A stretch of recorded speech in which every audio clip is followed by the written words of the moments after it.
La paradoja de la autorreferencia del calendario. Imagina un calendario que al imprimirse marca con letras doradas el día en que la imprenta lo lanzó al mundo. Lo curioso es que para saber qué día resaltar primero hay que completarlo por adelantado. De ese modo el calendario parecería casi mágico. Anuncia su vida antes de nacer y al colgarlo en tu pared quedas atrapado en un juego de espejos temporales. Para comprender este acertijo volvamos al origen de los calendarios. Los antiguos astrónomos miraban el cielo y alineaban el ciclo de la luna y el sol en patrones regulares. Cada calendario era un contrato entre el firmante y el universo. El problema surge cuando ese contrato incluye su propia firma. Un calendario autorreferencial debe indicar un dato que depende de sí mismo. Supongamos que deseas crear un calendario para el año próximo e incluir la fecha exacta de tu sesión de fotos mientras lo imprimes. Al anotar esa fecha, conviertes el papel en un oráculo que ya sabe el día de la creación. Pero para imprimir el calendario necesitas esa fecha. En ese instante preguntarte si es el día correcto es cuestionar si tu obra ya estaba escrita antes de existir. Este círculo recuerda al famoso "este enunciado es falso". Cuando intentas asignar un valor de verdad, la frase se vuelve inestable. Con el calendario sucede igual al intentar fijar una fecha que depende del propio objeto. Si anotas mal el día, la predicción falla y destruyes la autorreferencia. Si aciertas, el calendario habrá cumplido su promesa, pero solo porque ya contenía la respuesta al fabricarlo. En la práctica, nadie imprime un calendario con un campo variable que ajuste el día de impresión. Sin embargo, podemos simular el dilema con software. Imagina un programa que al ejecutarse genera un cartel donde aparece la frase "este programa se ejecutó el día X". Para saber X, el programa debe correr, pero para correr el programa debe haber guardado X. El código debe leerse y actualizarse a la vez. Con ello creamos un pequeño bucle de dependencia mutua. La lección va más allá de juegos mentales. En computación y criptografía aparecen desafíos similares cuando un sistema integra certificados que validan su propia fecha. Si un servidor web firma un certificado con una marca de tiempo futura, se crea un riesgo de desajuste. Los sistemas de sincronización NTP luchan por evitar que un dispositivo acepte un reloj adulterado que se valide a sí mismo. La seguridad de la red descansa en romper esos bucles de autorreferencia temporal. Este enredo pone el foco en la forma en que manejamos la información dependiente de sí misma. Un calendario autorreferencial suena literario, pero en la ingeniería de software y en bases de datos hay que prevenir consultas que retornen resultados basados en su propia ejecución. Ese cuidado evita bloqueos y garantiza integridad de los datos. La paradoja del calendario nos invita a reflexionar sobre nuestra confianza en el tiempo como secuencia lineal. Al colgar un almanaque esperamos seguir un orden natural. Cuando ese orden incluye autorreferencia, el papel deja de ser pasivo para convertirse en protagonista de su propia historia. Tal vez nunca imprimas un calendario capaz de predecir su día de inauguración. Sin embargo, pensar en ese bucle nos hace más conscientes de las trampas que se ocultan en lo aparentemente simple. Nos recuerda que el lenguaje y la lógica pueden transformar un objeto de uso diario en un enigma al borde de lo imposible. Y en ese filo nacen los misterios que nos empujan a cuestionar cada esquina de nuestra realidad. La paradoja de San Petersburgo. Imagina un juego de apuestas con un molino de viento contra el azar donde una simple moneda al aire puede darte una fortuna imposible. Así nace la paradoja de San Petersburgo, una invitación a cuestionar lo que sabemos sobre valor y riesgo. En este juego, el anfitrión propone lanzar una moneda hasta que salga cara. Si sale cara en el primer lanzamiento, ganas 2 unidades de dinero. Si sale cara en el segundo, obtienes 4 unidades. En el tercero, 8 y así sucesivamente, duplicando la apuesta cada vez que aparece cruz. A primera vista parece justo y divertido. Ahora piensa en esto. ¿Cuánto pagarías por jugar una vez este juego de azar que podría darte miles, millones, incluso más? Para responder, recurre al concepto de valor esperado. Multiplicas cada ganancia posible por la probabilidad de que ocurra y luego sumas todos esos productos. En este caso, la probabilidad de que salga cara en el primer tiro es 1/2. Así multiplicas 2 por 1/2 y obtienes 1. Para el segundo tiro, la probabilidad de que salga cruz primero y luego cara es 1/4. Multiplica 4 por 1/4 y obtienes 1 otra vez. En el tercer intento, cruz cruz cara tiene probabilidad de 1/8. Multiplicada por 8 otra vez da 1. Al sumar cada escenario infinito de duplicaciones, terminas con un valor esperado infinito. Matemáticamente el juego cuesta infinitas unidades. Con ese cálculo cualquiera diría que valdría una fortuna infinita acceder a esa apuesta. El resultado choca con la intuición. En la vida real nadie pagaría más de un puñado de monedas para participar. Para la mayoría la fortuna infinita suena a un engaño. Aquí aparece la paradoja. El valor esperado sugiere una inversión infinita, mientras la mayoría evalúa pocas unidades. Nada cuadra. La explicación surge al distinguir valor esperado y utilidad. Para un millonario 100 monedas pueden ser una propina, para una persona con estrecheces las mismas 100 significan el sustento de un mes. La utilidad no crece al mismo ritmo que el dinero. Cada unidad adicional aporta menos satisfacción que la anterior. Con 100 unidades pasar a 200 no duplica la alegría. Con ello el primer euro vale más que el centésimo. Al introducir una función de utilidad que frena el crecimiento, el valor esperado se hace finito. Aún así la paradoja no se desvanece del todo, porque la evaluación de riesgo en la vida real incluye factores que la fórmula ignora. Por ejemplo, el anfitrión podría no tener una fortuna infinita para pagar, o la duración del juego lo haría imposible. También la persona no siempre calcula probabilidades de forma tan fría. La aversión al riesgo empuja a pagar menos. La emoción de perder de un solo golpe refuerza esa barrera. Todo suma para limitar el precio que alguien aceptaría. Desde el punto de vista de la teoría económica moderna, la paradoja de San Petersburgo impulsó nuevos desarrollos. Kurt von Neumann y Oscar Morgenstern introdujeron la teoría de la utilidad esperada para resolver esta y otras incoherencias. Daniel Bernoulli fue el primero en proponer usar la utilidad logarítmica para dar respuesta al problema ya por el siglo XVIII. Con ese enfoque el juego deja de valer lo infinito y se estabiliza en una cifra razonable. En la práctica, esta paradoja nos recuerda que el valor no depende solo de resultados esperados. Depende de la percepción y de los límites del mundo real. En contextos financieros, los modelos ajustan la utilidad para reflejar aversión al riesgo. Así se establecen primas de riesgo y se calibran precios de activos. Sin esa corrección, muchos esquemas de valoración se desbocarían. La belleza de esta paradoja radica en la simplicidad de la apuesta y en el abismo que abre al considerar el infinito. Un juego con una moneda y duplicaciones infinitas pone en jaque nuestras ideas sobre valor. La paradoja de Monty Hall. Imagina que estás frente a 3 puertas cerradas y tras una de ellas te espera un premio fabuloso. El presentador te invita a elegir una puerta con la promesa de que si aciertas, te llevarás ese premio. Eliges la puerta número 1 y el juego apenas comienza. Ahora el presentador, que sabe lo que hay detrás de cada puerta, abre la puerta 3 y revela que está vacía. Con una sonrisa te ofrece una segunda oportunidad.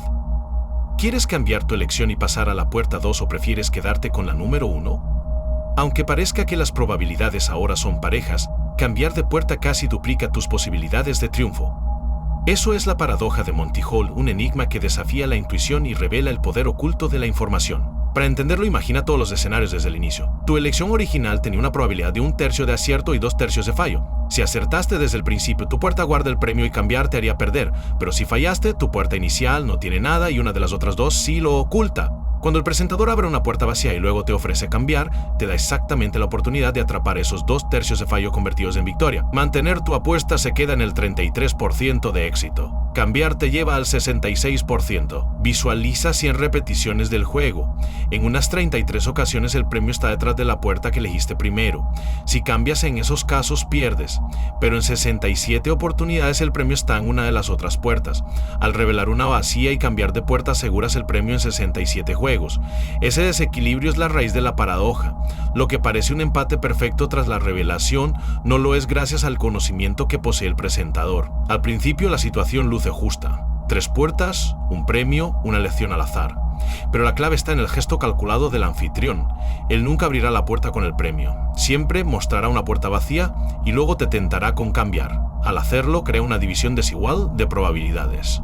El valor de tu segunda opción se dispara pues incorpora todas las posibilidades de error inicial, menos aquella puerta vacía que el presentador acaba de revelar.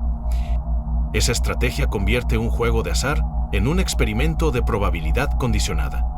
Este enigma trae una lección poderosa más allá del plató de televisión. Nos enseña que la información importa. Un dato extra puede cambiar radicalmente las probabilidades. En la vida cotidiana sucede algo similar cuando recibes nueva evidencia antes de tomar una decisión importante. Mantenerte en la postura inicial sin valorar la información adicional puede condenarte al error. La paradoja de Monty Hall también ha sido tema de debates intensos en matemáticas recreativas. Incluso académicos prestigiosos contrarios a la intuición humana tardaron en aceptar que cambiar de puerta era la mejor opción. Muchos fans del programa llegaron a cuestionar la solución hasta que experimentos repetidos confirmaron que las 2/3 partes estaban del lado de la puerta no elegida. Hoy en día, estudiantes de estadística y entusiastas de acertijos recurren a simulaciones por computadora para ver cómo el cambio de elección produce victorias en más de la mitad de los casos. Quizá lo más inquietante de esta paradoja es cómo engaña nuestra mente. Cuando abrimos la segunda puerta y vemos una cabra al otro lado, insistimos en creer que quedan 2 opciones parejas. No consideramos que detrás de esa cabra hubo un juicio premeditado del presentador. Ignoramos que las 2/3 partes condenadas en nuestra primera elección se concentran en esa puerta que ahora mira de reojo. La aversión al cambio y el deseo de no remordimiento nos empujan a quedarnos con la primera opción aunque sea menos rentable. Al final, Monty Hall no es solo un juego de puertas y cabras. Es un recordatorio de que bajo la superficie de lo obvio puede esconderse una estrategia secreta. La paradoja de Newcomb. Imagina por un instante que te encuentras ante 2 cajas cerradas. Una caja transparente que siempre contiene $1000. Otra caja opaca que puede estar vacía o guardar $1.000.000. Frente a ti aparece un predictor casi infalible capaz de predecir tu decisión antes de que la tomes. El juego comienza con una simple invitación. Puedes abrir solo la caja opaca o abrir las 2 cajas. La pregunta es la siguiente: ¿te llevarías solo la caja opaca con la esperanza de encontrar $1.000.000 o preferirías abrir ambas cajas para asegurarte $1.000 adicionales incluso si la caja grande resulta estar vacía? La clave está en la reputación del predictor. Si predice que tomarás ambas cajas, entonces la caja opaca queda vacía y solo recibes los $1.000 de la caja transparente. En cambio, si anticipa que elegirás solo la caja opaca, entonces coloca $1.000.000 dentro. A simple vista parece que siempre conviene abrir las 2 cajas. Al fin y al cabo, la caja transparente te garantiza $1.000 extras sin riesgo. Pero esa visión olvida la influencia que ejerce tu elección sobre el contenido oculto. El predictor ya sabe lo que harás y ajusta el premio en consecuencia. Para muchos, tomar una sola caja es la mejor jugada. Si el predictor es casi infalible, elegirás solo la caja opaca y obtendrás el $1.000.000. En cambio, quienes prefieren abrir ambas se arriesgan a encontrar la caja opaca vacía. En ese caso, solo se quedan con $1.000. El dilema opone la lógica de la utilidad esperada clásica contra la lógica causal. La primera sugiere que debes maximizar tu beneficio global condicionado a la predicción previa. La segunda considera que tu acción no puede cambiar lo ya decidido por el predictor. Piensa en ello de este modo: si crees en la precisión del predictor y asumes que tu elección estará alineada con su predicción, entonces tu utilidad esperada si solo tomas la caja opaca es cercana al $1.000.000. En cambio, si decides abrir las 2 cajas, automáticamente permites que el predictor haya quedado convencido de ese movimiento y por tanto la caja opaca está vacía. Ahí recibes solo los $1.000. Esa reflexión hace que muchos defiendan la estrategia de una sola caja. Por otro lado, el argumento de la doble caja se basa en un razonamiento causal. A estas alturas el predictor ya ha hecho su jugada, el dinero dentro de la caja opaca está fijado, tu elección no puede alterar lo que ya ocurrió, entonces abrir ambas siempre suma $1.000 al contenido, sea cual sea. Con esta lógica siempre obtienes un monto igual o superior que con una sola caja. El predictor ya cumplió su tarea y no puede deshacer el $1.000.000 que puso dentro si lo hubieras elegido solo a ti. Este choque de razonamientos convierte la paradoja de Newcomb en un clásico de la teoría de la decisión. No hay truco de ilusionista, solo enfrentamos 2 visiones de cómo funciona la causalidad y la predicción. Si aceptas que tus acciones influyen en las expectativas ajenas, porque el predictor te lee con certeza, entonces conviene confiar en la caja opaca. Si crees que el pasado es inmutable y lo tuyo no altera lo ya escrito, entonces siempre es mejor abrir ambas. La paradoja despierta una pregunta mayor: ¿cómo tomamos decisiones cuando otras mentes pueden prever nuestro comportamiento? En situaciones reales pueden existir sistemas de recompensas previas o castigos basados en pronósticos de riesgo, desde seguros hasta algoritmos de crédito.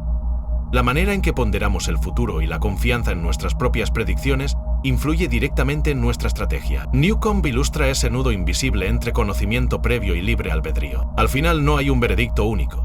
La élite de economistas y filósofos permanece dividida desde mediados del siglo XX. Algunos optan por la caja opaca en honor a la utilidad esperada condicionada. Otros eligen ambas cajas por coherencia causal. Quizá la verdad resida en entender ambas perspectivas y reconocer los límites de cada marca. La paradoja de Bryce. Imagina por un instante una ciudad donde cada conductor busca el camino más corto sin importar el efecto en los demás. Un día aparece una carretera nueva que promete aliviar el tráfico en las avenidas principales. Todo el mundo celebra la novedad asumiendo que el viaje será más rápido. Sin embargo, pasadas unas semanas, la congestión empeora y los atascos se hacen legendarios. Esa contradicción es la paradoja de Bryce, un misterio que revela cómo un atajo puede convertirse en trampa cuando todos lo usan al mismo tiempo. Pensemos en un ejemplo sencillo con 4 calles que van de un punto A a un punto E. 2 rutas paralelas ofrecen un tramo inicial en el que el tiempo depende de cuántos coches circulen. Después, cada ruta tiene un tramo fijo que siempre tarda lo mismo. Con esa configuración, los conductores se reparten de manera equilibrada para minimizar su propio recorrido. Llegado el momento, nadie puede cambiar de camino y mejorar su tiempo. Ese punto se conoce como equilibrio de Nash. Ahora supongamos que se construye una quinta vía uniendo el tramo fijo de la ruta 1 con el tramo fijo de la ruta 2. A primera vista, ese enlace parece un regalo porque combina lo mejor de ambas rutas fijas. Un conductor ambicioso decide usarlo y gana algunos segundos. Pronto, otros siguen su ejemplo. Al crecer el número de coches en el nuevo enlace, el tiempo de los tramos dependientes del tráfico se dispara. Al final, paradójicamente, todos tardan más que antes de la construcción. El ingreso de ese tramo extra desestabiliza el equilibrio y obliga a cada conductor a revisar su plan con peores resultados. Este fenómeno no es solo teoría. En Seúl, durante la primera década del milenio, se excavó un túnel para conectar 2 avenidas principales. Los conductores creyeron que el trayecto sería más ágil. Sin embargo, los atascos crecieron hasta hacerse insoportables. Después de registrar tiempos de viaje peores que antes de las autoridades optaron por cerrar el túnel. En pocos meses, el tráfico volvió a fluir y la ciudad recuperó su ritmo habitual. La explicación profunda radica en la toma de decisiones egoísta. Cada conductor persigue su propio beneficio sin considerar el efecto colectivo.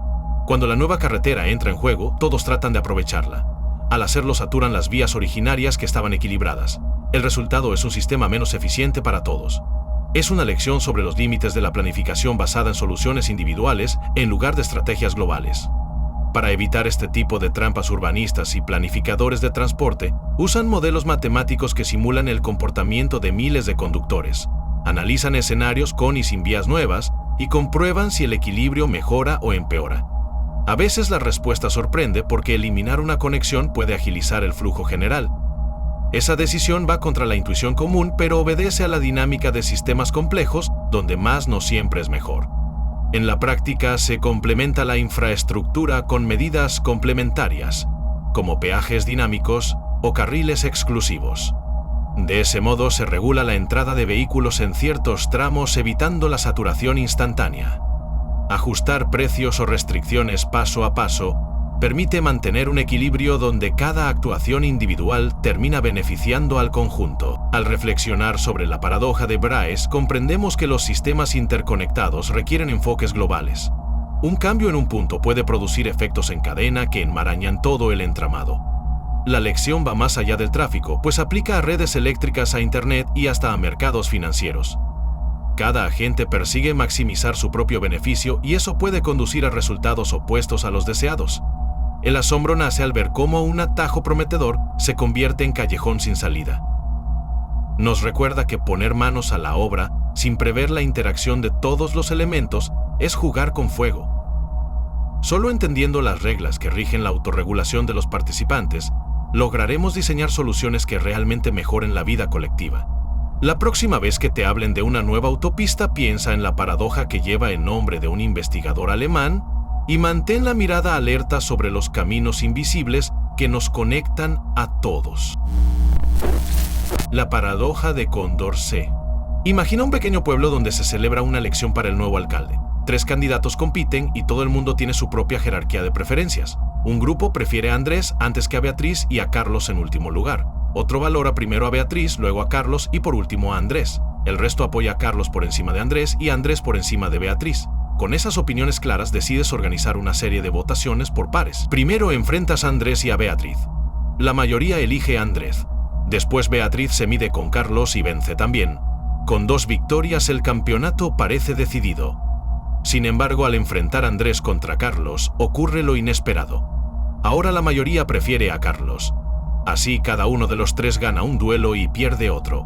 No hay un claro vencedor. Eso justo define la paradoja de Condorcet, un resultado sorprendente que sacude la noción de la voluntad de la mayoría. En teoría, si la sociedad prefiere A sobre B y B sobre C, entonces debería preferir A sobre C.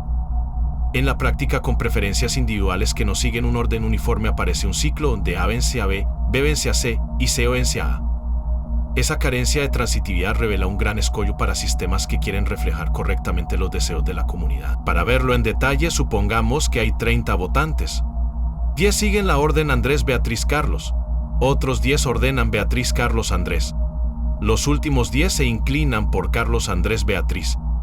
En el duelo entre Andrés y Beatriz, los primeros 10 eligen a Andrés, los segundos y terceros escogen a Beatriz. El marcador queda 20 votos contra 10. En el enfrentamiento entre Beatriz y Carlos, los votos van a favor de Beatriz cuando provienen de quienes la ponen de primero y en contra cuando proceden de los que prefieren a Carlos o a Andrés.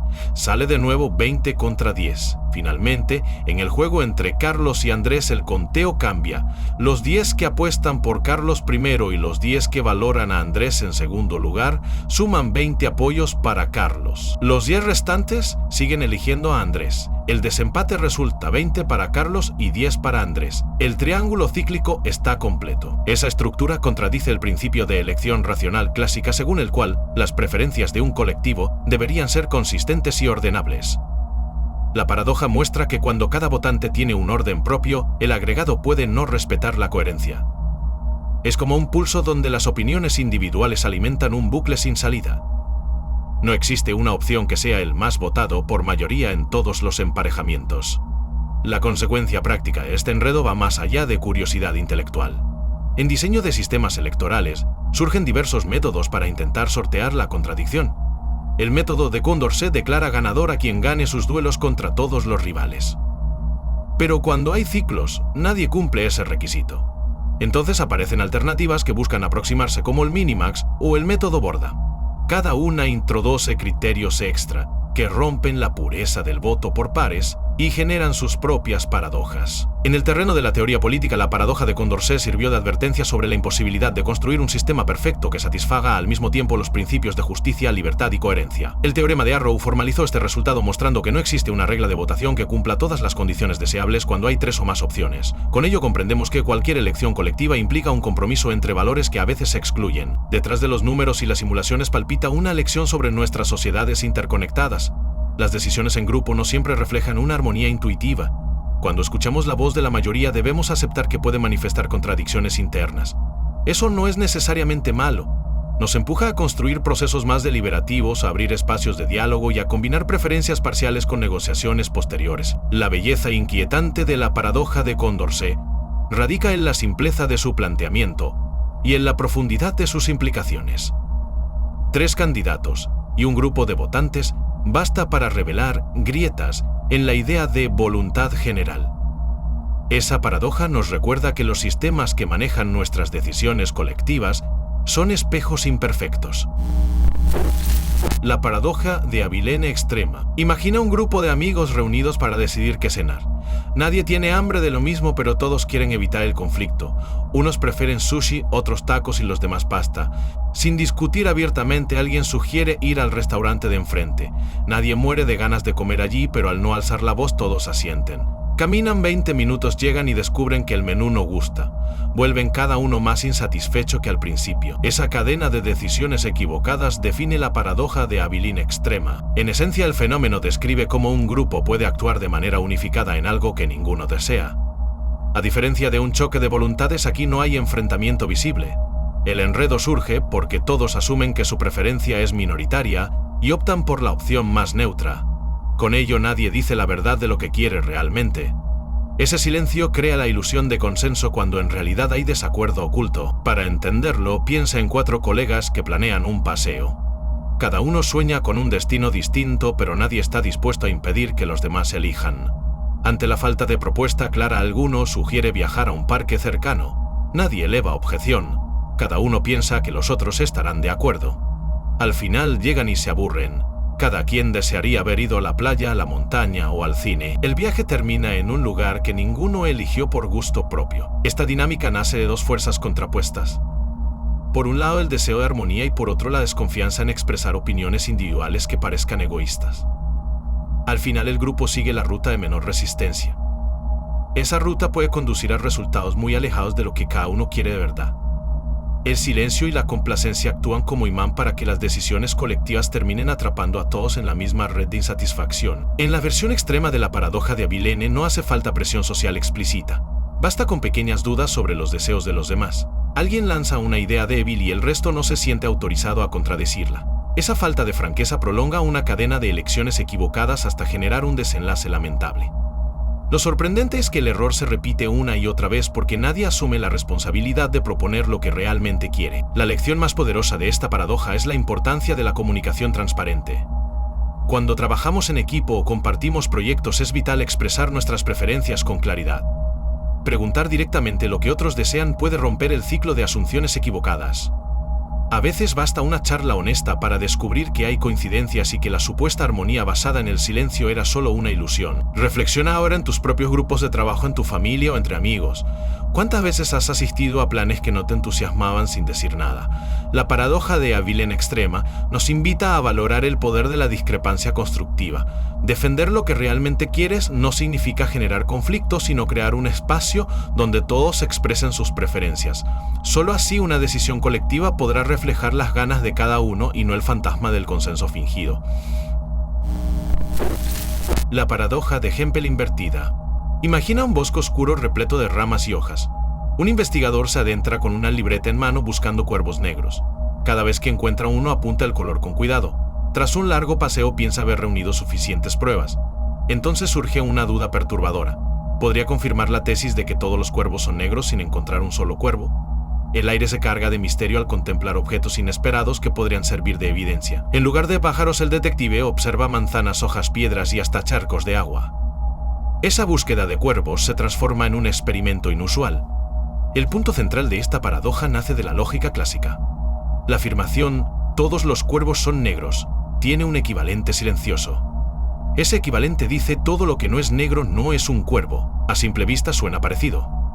Sin embargo, al usar esa forma inversa se abre la puerta a confirmaciones extrañas. Cada vez que ves un objeto que no es negro, compruebas que no sea un cuervo. Con cada hallazgo reforzarías la idea original sin ver un solo cuervo. La clave está en la contraposición. En matemáticas y lógica, una declaración universal se mantiene si su negación inversa también es verdadera. Para cualquier predicado P y Q, la frase «si P entonces Q» equivale a «si no Q entonces no P». Así el investigador puede reemplazar cuervos y color por sus opuestos sin perder validez.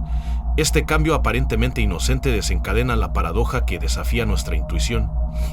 De pronto el detective sube la mirada y ve una manzana verde. No es negra y tampoco es un cuervo. Según la forma inversa, esa observación confirma que todo lo que no es negro no es un cuervo es cierta. Al mismo tiempo refuerza la idea de que todos los cuervos son negros. Con cada hoja marrón, con cada flor blanca, el investigador acumula pruebas sin tocar un solo cuervo. La conclusión se vuelve tan absurda como fascinante. Este resultado chirría contra nuestra intuición. Buscamos confirmaciones directas y no hallazgos tangenciales. Ver cuervos blancos invalidaría la hipótesis de cuervos negros de forma clara. Pero celebrar que una piedra gris no sea un cuervo nos parece ridículo.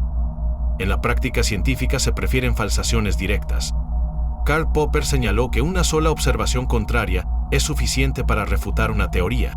Sin embargo, aceptar evidencias ajenas desafía la certeza empírica.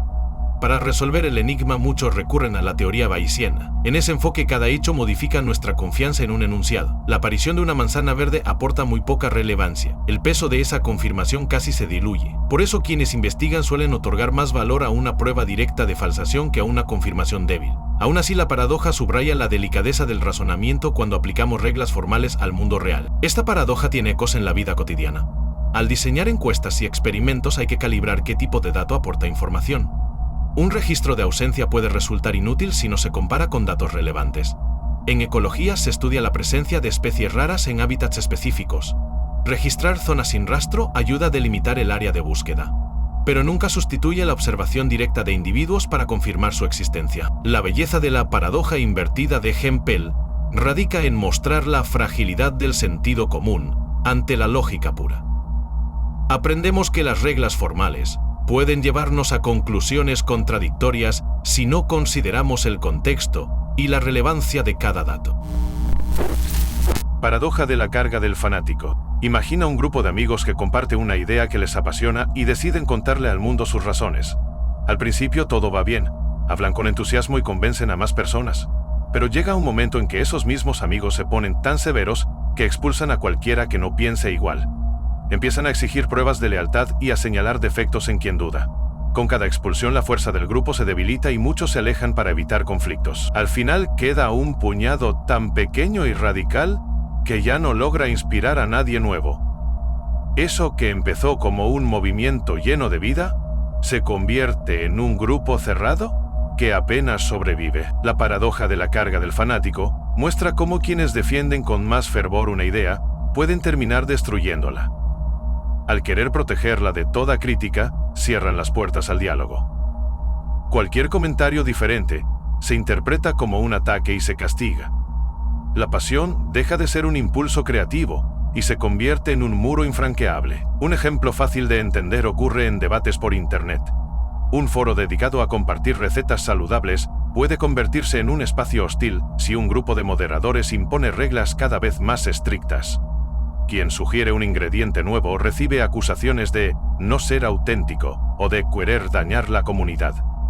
Los comentarios respetuosos desaparecen y solo quedan mensajes de aprobación automática. La comunidad deja de crecer porque la gente teme ser señalada. Lo que era un lugar de intercambio amable se vuelve un club exclusivo donde nadie atreve a hablar de variedades o experimentos. En la política sucede algo parecido. Un partido político puede nacer para cambiar una realidad injusta. Sus primeros militantes trabajan con ilusión, pero si surgen diferencias de opinión y los líderes los expulsan por no seguir la línea oficial, muchos se desmotivan. La corriente pierde a parte de su base y solo quedan los más rígidos, un grupo reducido y extremista. La propuesta original se diluye. Lo que comenzó como un grito de cambio se convierte en un eco que nadie escucha. La clave de esta paradoja está en la tolerancia. Una idea fuerte necesita espacio para crecer. Debe aceptar la crítica como oportunidad de mejora. Cuando un movimiento se convierte en una caja de cristal sin rendija, deja de recibir aire fresco. En ese ambiente cualquier chispa de novedad se apaga antes de prender. Para evitarlo basta con abrir canales de diálogo, permitir que personas con puntos de vista distintos aporten su visión, reconocer que una ideología no es un libro sagrado sino una guía flexible que puede adaptarse. Cuando se acepta que no se posee toda la verdad, el grupo gana confianza y diversidad, se enriquece con perspectivas nuevas y aprende de los errores. Otro recurso útil es celebrar la diversidad interna. Crear espacios de debate donde las voces discordantes sean bienvenidas. Hacer preguntas abiertas en lugar de imponer consignas. Organizar encuentros donde se reconozca el valor de cada opinión. Así la comunidad aprende a crecer sin miedo a romper su armonía. La paradoja del fanatismo nos enseña que el amor apasionado por una idea no basta. Hace falta también curiosidad y apertura para mantener viva la llama. Una ideología que acepta el cambio y la discusión no pierde fortaleza.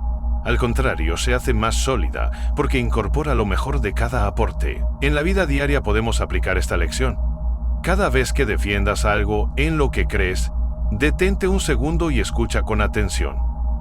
Tal vez aprendas otra forma de verlo. No temas que eso debilite tu convicción. Al contrario, descubrirás que tu pensamiento crece cuando enfrenta otros puntos de vista.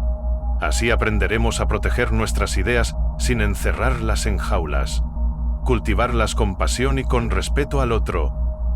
De esa manera mantendremos viva la llama que inspira y une sin quemar lo que tanto amamos. La paradoja de Russell.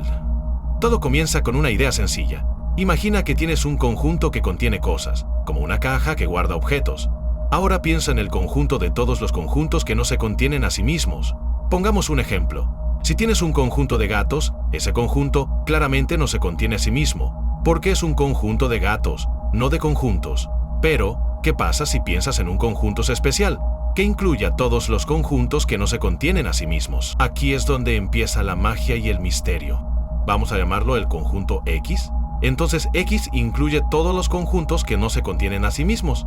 La pregunta es, ¿X se contiene a sí mismo o no? Si decimos que X se contiene a sí mismo, entonces por definición no debería estar en X porque solo incluye a los conjuntos que no se contienen a sí mismos.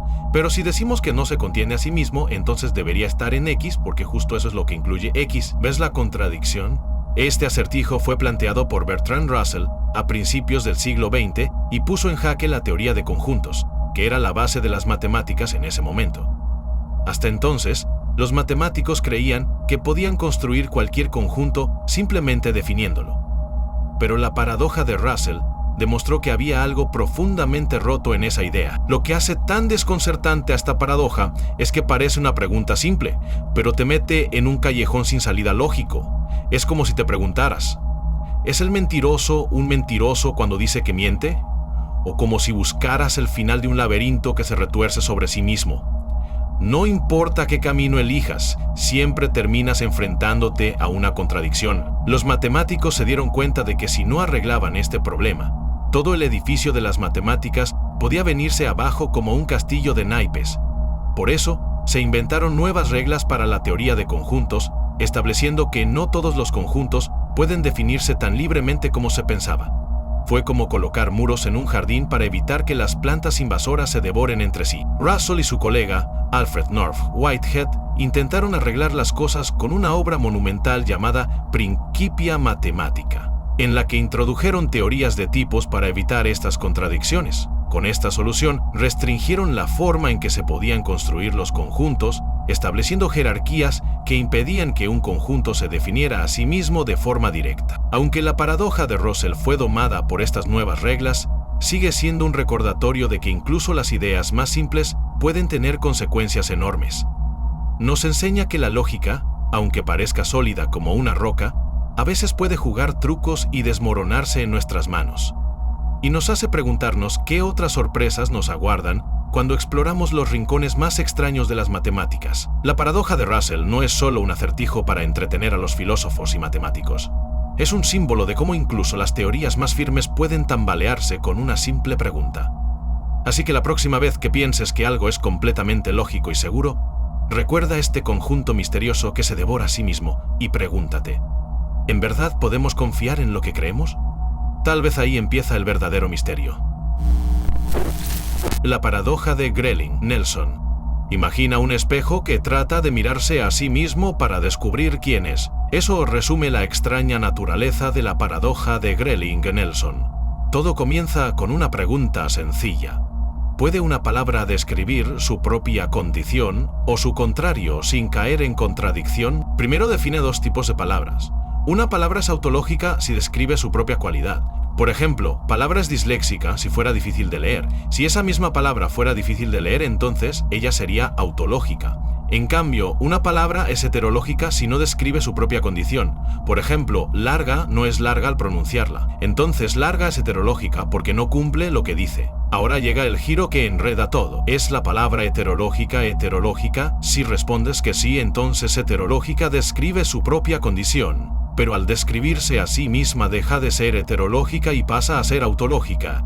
Eso crea una contradicción. Por otro lado, si afirmas que es autológica, entonces heterológica si escribe su propia condición, pero su significado afirma lo contrario.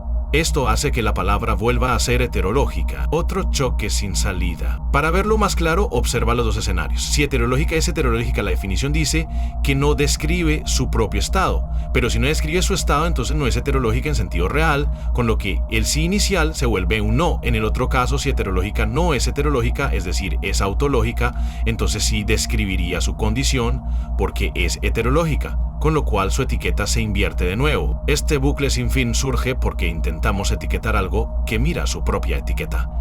El lenguaje funciona con reglas y definiciones que funcionan bien cuando aplican a otros términos, pero al aplicarse a sí mismo, rompen la estructura. En matemática o lógica se evita este tipo de autorreferencia libre. Para prevenir contradicciones, se delimita qué puede referirse a qué. El impacto de esta paradoja va más allá del juego de palabras.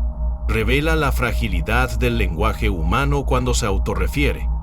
En filosofía del lenguaje y teoría de la computación muestra que un sistema con capacidad de hablar de sí mismo puede volverse inconsistente. Esto conecta con el teorema de incompletitud de Gödel, que demuestra límites en sistemas formales.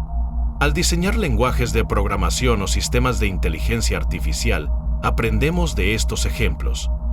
Para evitar fallos se establece una jerarquía de niveles, donde un elemento en un nivel no puede evaluarse a sí mismo directamente.